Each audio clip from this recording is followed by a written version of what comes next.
국가는 기업을 믿음으로 존중하고 기업은 성장으로 국가를 존중하는 것이다. 경제 정체성 7단원 세 번째입니다. 우리는 시작부터 잘못되었다. 가진 사람과 그렇지 않은 사람을 나누면서 적대시하고 있다. 모두 우리 국민이다. 사람을 나누는 중심에는 누가 있는지 아직도 모르겠는가?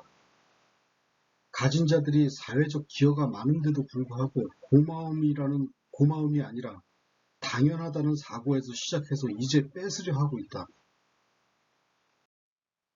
이런 황당한 사고가 경제를 망치고 있는 것이다. 경제인들은 생존을 위해서 타협하고 타협의 결과는 권력의 노예이다. 기업의 생명력은 창의력이다. 노예 생활의 창의력을 기대할 수나 있겠는가? 나와 전혀 다르지 않은 똑같은 사람이다. 난 하기 싫은 일은 고집스럽게 안 하는 편이다. 근데 하고 싶은 것도 고집스럽게 한다.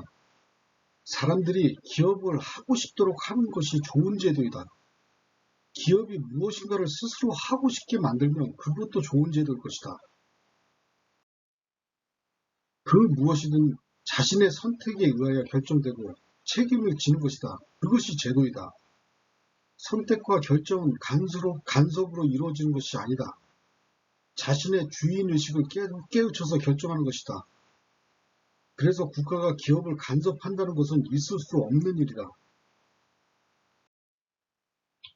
준법감시위원회 아주 기가 찰 지경이다. 아주 창의적인 단어이다. 단어의 선택으로 자신들은 법을 지키는 옳은 사람으로 표현한 것이다. 미친 세상이란 것이 이런 것이다. 기업이란 곳은 수많은 사람들이 삶을 영위하는 곳이다. 기업에는 주주들도 있고 감사들도 있다. 옳고 그름을 판단할 수 있는 나름의 제도가 있다. 그것을 존중하자.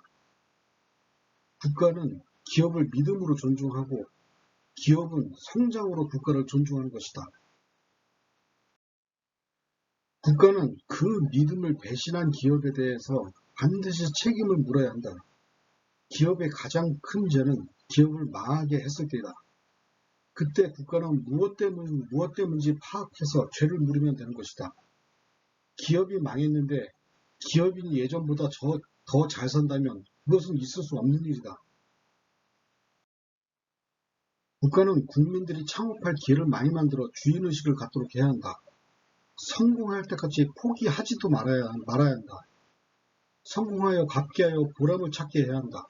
그래서 국가와 사회에 기여를 많이 할 수 있도록 하는 것이 경제의 정체성이 되어야 한다. 이제 대한민국에는 기업의 간섭이 없어질 것이며 상속세, 증여세, 법인세 등 고민도 사라지게 될 것이다.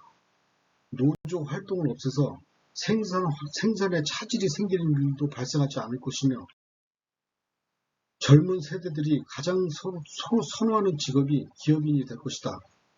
그래서 대한민국은 전 세계에서 사업하기 가장 좋은 나라가 될 것이다. 기업이 어딘가에 투자를 한다면 그 투자 내용에 따라 도로도 만들어주고 그곳에서 일하는 사람들이 집도 만들어주고 각종 편의시설을 계획하자. 그것이 도시계획이다. 이렇듯 기업과 국가가 서로 돕는데 싫어할 사람이 어디 있겠는가? 무조건 도울 방법을 찾아라. 그것이 국가 경제의 정체성이다. 해외 기업을 유치하는 것은 아주 쉽다. 사회 기여도를 중심으로 한 대한민국 내수시장을 감안한다면 들어오지 말라고 해도 들어온다. 우리가 고르는 사람이 될 것이다. 이 쉬운 걸 못하는 이유는 한 가지다. 가진 자를 적으로 보는 잘못된 시각 때문이다. 경제의 정체성은 단순하다.